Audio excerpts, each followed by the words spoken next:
Report from Santa Fe is made possible in part by grants from the members of the National Education Association of New Mexico, an organization of professionals who believe that investing in public education is an investment in our state's economic future, and by a grant from the Healy Foundation, Taos, New Mexico. Hello, I'm Lorene Mills. Welcome to Report from Santa Fe. Our guest today is Don Usner, one of my favorite photographers. Thank you for joining us. It's such a pleasure to be here with you, Lorraine. Well, I've admired your work for many years. You're the official photographer for the Landon Foundation, and you do these exquisite black and white portraits of the greatest minds of our time.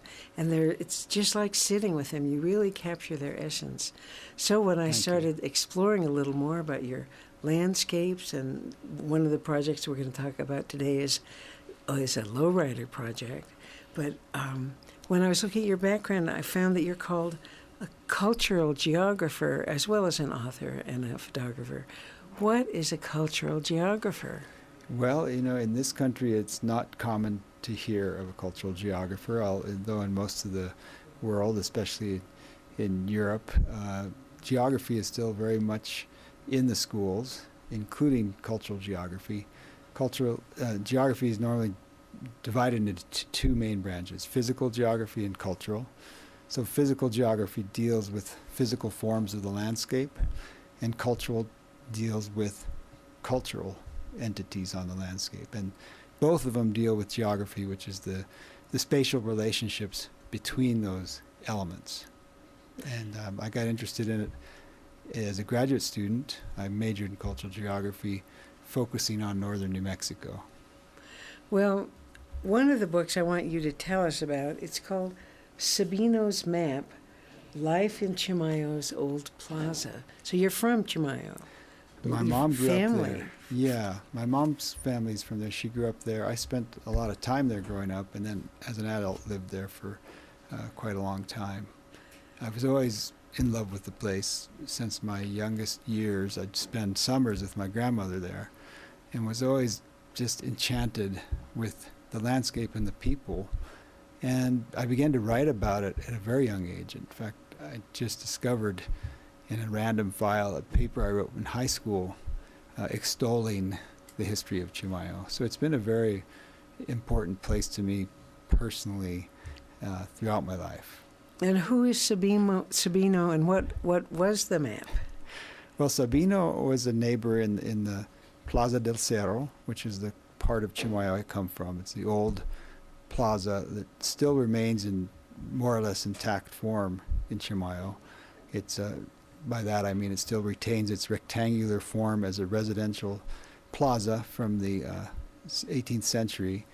Sabino was a vecino. He was a neighbor in that plaza, and he worked at the Folk Art Museum in Santa Fe, and people there were interested in the plaza, so he drew a map from memory of what the plaza was like when he was a little boy in the early 1900s. And he made a wonderful map, annotated it with the names of the residents, the locations of public pathways that were maintained in those days, the ditches where animals grazed, and curious little notations, but just a wealth of information in a map.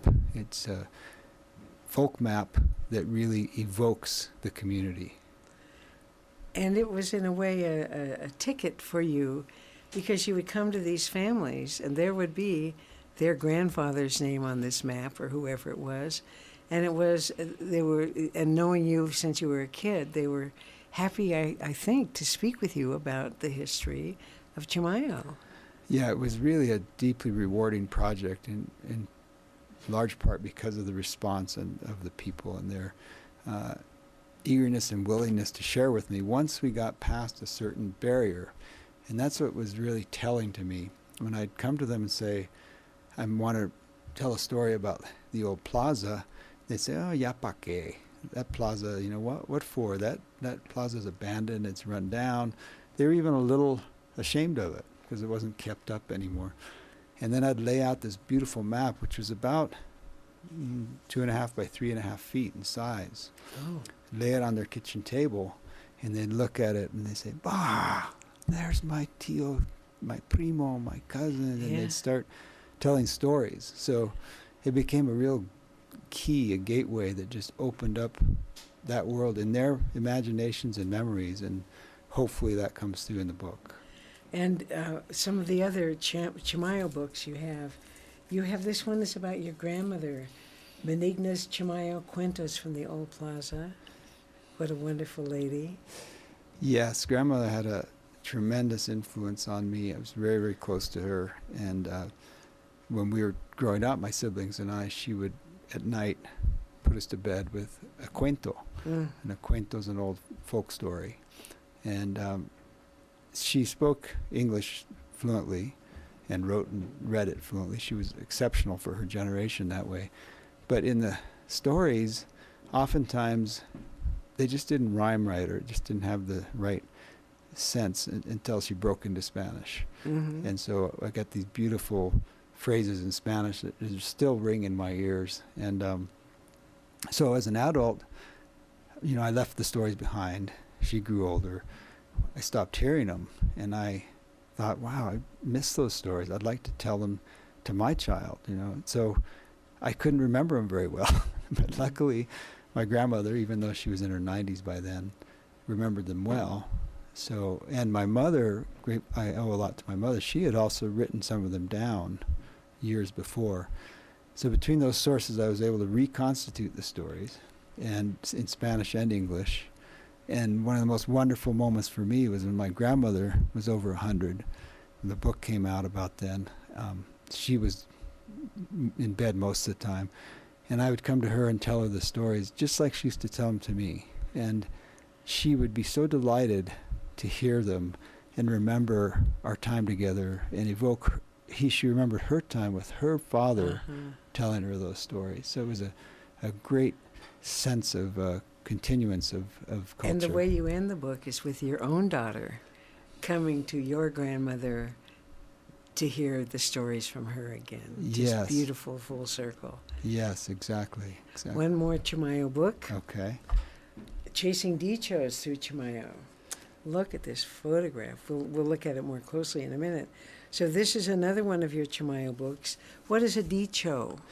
A dicho is a Spanish proverb or saying, and in the Spanish language still, and there's a deep tradition of dichos being part of the everyday parlance for people. It's still common throughout Latin America, even in Spain, although I found it to be to a lesser extent. But they're being lost and forgotten here in northern New Mexico.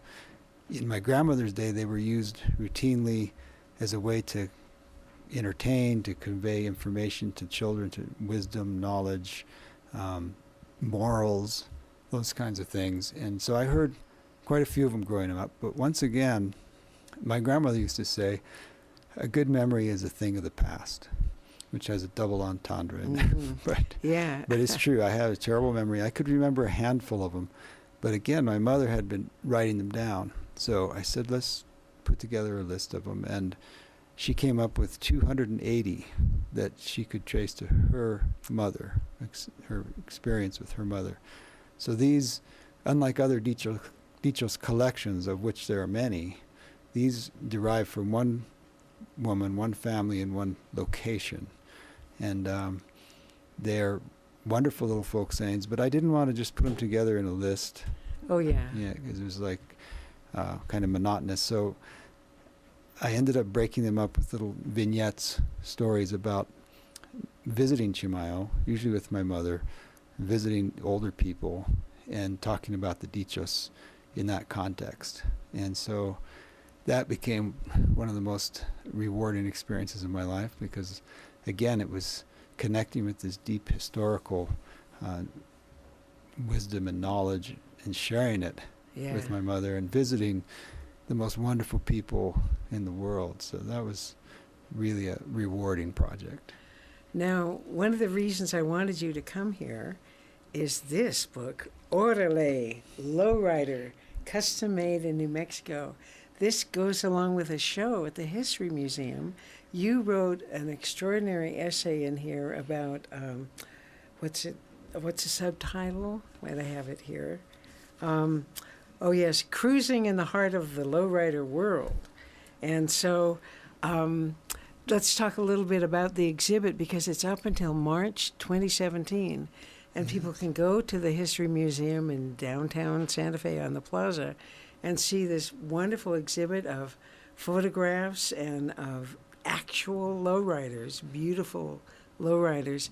Would you talk a little about, this is a collaborative effort between Catherine Ware, who's the curator of photography, I think, and she has an essay in here with Mary Dale Rubenstein, an artist who was one of the first people to promote lowriders as art. And then Daniel Kosharek was is another curator at the museum, right? So you all got together and did this. It's like walking into another world.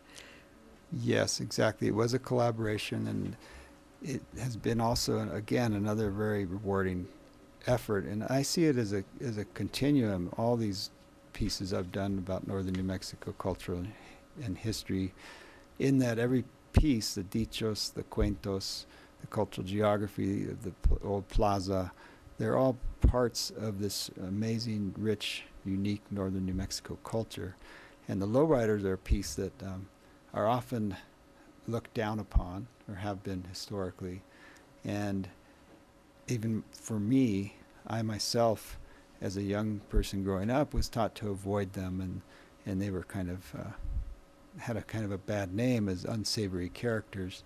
And I discovered through this that that's not true at all, and that there's a wonderful bunch of people out there, aficionados, who are passionate about their art and who invest in their cars themselves very personally, very richly and creatively, and it's a real reflection of regional cultural pride that deserves to be celebrated. And I was delighted to work with the museums, because Kate had her own exhibit that's down now at the Art Museum, and then Daniel and I put together the exhibit at the History Museum to once again, as Meridell had done in 1980, celebrate this amazing, unique aspect of northern New Mexico. Well, can you define lowrider? Well, lowrider is either a car or a person. It refers to the car and the person who owns, drives, and builds it. And it's really, the term was first coined in the 1960s, after they'd been around a good 20 years, because they ride low to the ground. And their evolution derived from a real conscious effort on the part of Mexican Americans to express themselves in unique ways culturally. Especially, they originated at a time when there was a great deal of xenophobia and great animosity in the country towards Mexican American immigrants. And they were actually forcibly forced out of the country in the late 1930s. And during that period, they began to evolve a special kind of identity that included low-riding cars.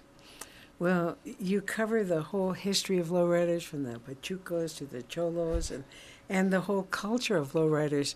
But not only do you write about it beautifully in your essay, but your photographs are so wonderful. We're speaking today with Don Usner, and now I'd like us to look at some of the photographs. For example, there's one over your shoulder. If you could describe that beautiful, shiny black car with the hydraulics, right, with the hoppers. Yeah, that's an 85 Buick Regal that belongs to Donald Manzanares from Española. And it was at a car show in Española last summer. And his car is one of the classic types of cars that are made into lowriders. And the hydraulic systems are an aspect of lowriders that developed in the mostly in the 60s and 70s, which evolved from the hydraulic lifters for aircraft and LA aircraft industries. People working there realized these could be used to raise and lower cars, because low riding, which is the act of driving in a low rider, was very low to the road. Very low and very slow, was outlawed in LA in the I think it was 68. Can't remember the year, but some clever people realized they could put hydraulic lifts on and lift the car to be legal and drop the car when they didn't have to worry about it. And those evolved into tremendously powerful lifters that can make the car jump and dance And even rear up, hop, yeah, hopping, and now even bunny hopping, which Ah. is jumping all four wheels at once. Ah. Now let's look at some of the pictures. I'm just fascinated, and you capture them so beautifully. This one is a classic. Tell us about this picture. Well, this is a picture of a 59 Chevy Impala driven by Bobby Chacon, a friend of mine from Chimayo, who is the co-founder of a car club called Los Guys, Ah, one of my favorite groups of people up there in car clubs.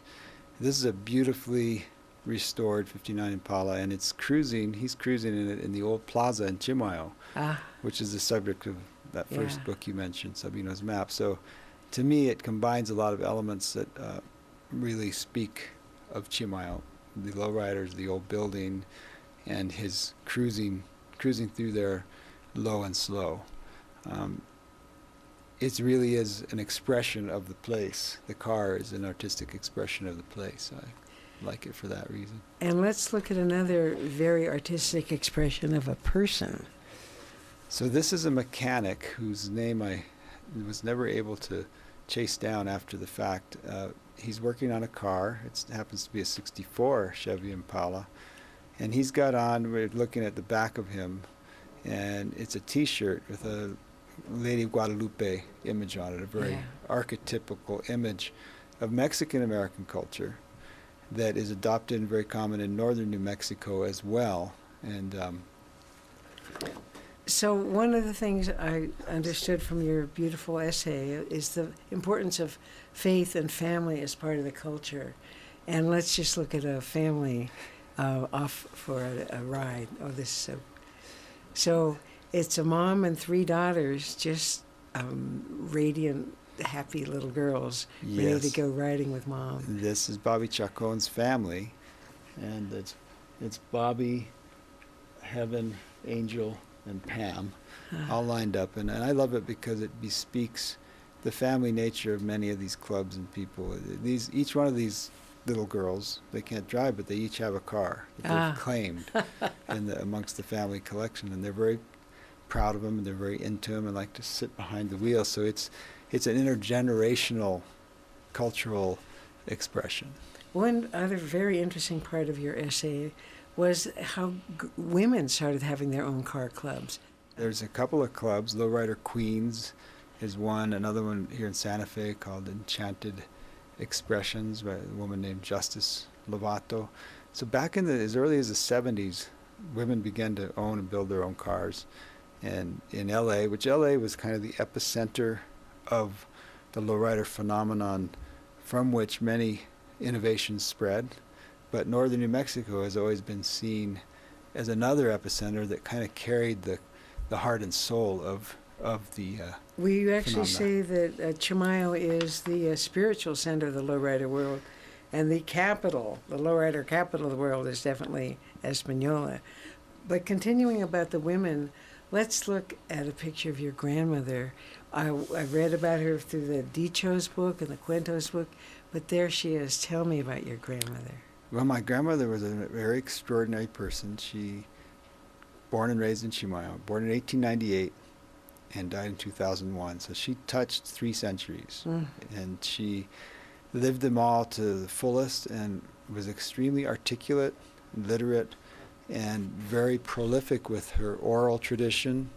And her written record is quite profound. She kept notes and gathered up things, and I'm still working with all the stuff I learned from her. I spent a lot of time spending summers with her, and she really was the bearer of a very old cultural wisdom that came down to me, that I try and embody and try and contain in these books that I've had. One thing, just getting back to the Lowriders, you did a book signing at Collected Works, and I was in the audience, and a young man, not part of the program, stood up to thank you because you were signing the Orale Lowrider book, to thank you for acknowledging his culture. And he said he'd been twice recovered heroin addict. And it's very complicated, but one of the things he said that when the cities like Espanola or Santa Fe would no longer let them cruise or do their parades, this was an art form.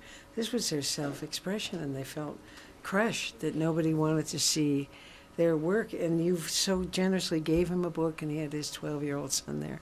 But it reminded me of how much this is a cultural art form and how important it is to the people here, and that's why we're celebrating it today. They really embrace it as something that expresses their identity personally and culturally.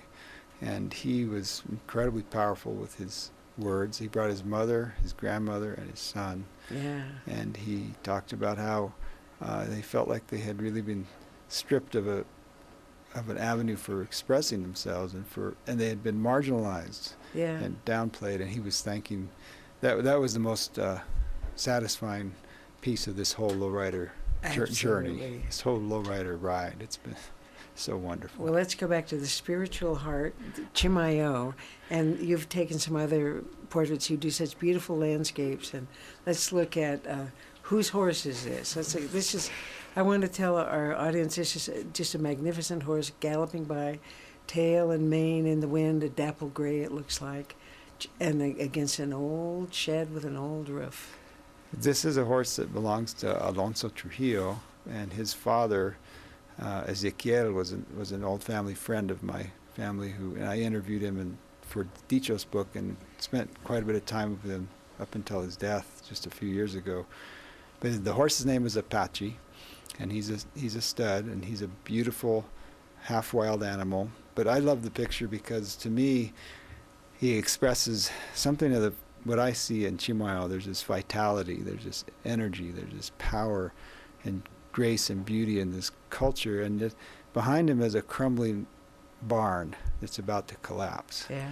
And those two elements are so strong there. There's a great sense of the old world falling away, the old plaza, but the spirit is so strong, so high-spirited, the people. And I see the movement and the speed and the power of this horse also mirrored in the lowriders themselves. I do too. I see a connection for sure. There was before the cars, the horses were the way people paraded and showed off their accoutrements of the horse and the caballeros. Yes. And I have one more picture, which is just a landscape of Chimayo, which I also am very enamored with. It's an extraordinary place in its situation.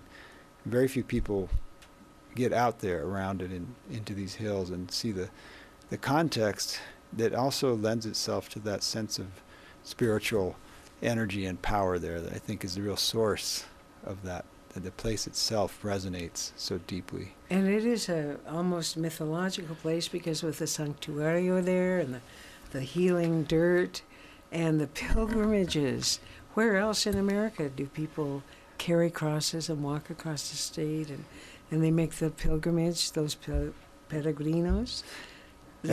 Yes, and then for years it's been a tradition to make that pilgrimage in lowriders.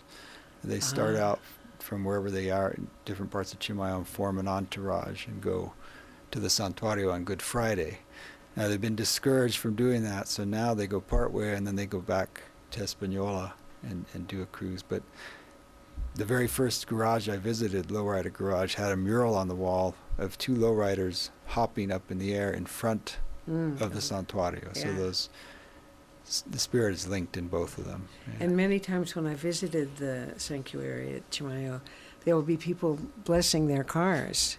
You know, they've got the new car and they're putting the holy water on it. It's just a really passionate and beautiful part of our New Mexican life, and you have captured it so well. I just want to show the Chasing Dichos Through Chimayo by our guest, Don Usner.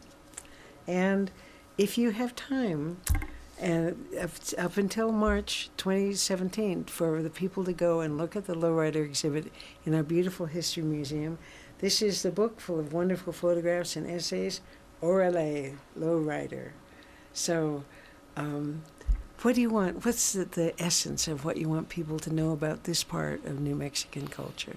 Well, there's just a a wonderful group of passionate people who really spend a lot of creative energy and time with these expressions, and people should take the time to look at them at the museum and out on the streets when you see one. We hope to have another Lowrider show on the plaza in Santa Fe like we did in May.